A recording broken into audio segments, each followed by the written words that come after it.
As the story continues, put some light on the subject here, a little better.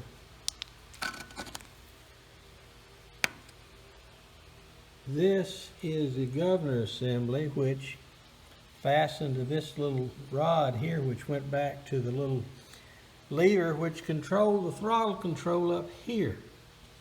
And whenever the governor hit a certain speed, of course it kicked in and cut down the amount of gas going. But what I've got here, as best I can tell, this is broken off.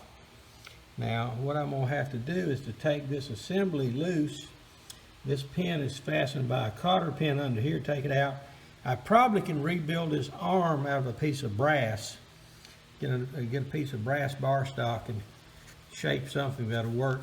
But this is more and more fun as we move each day.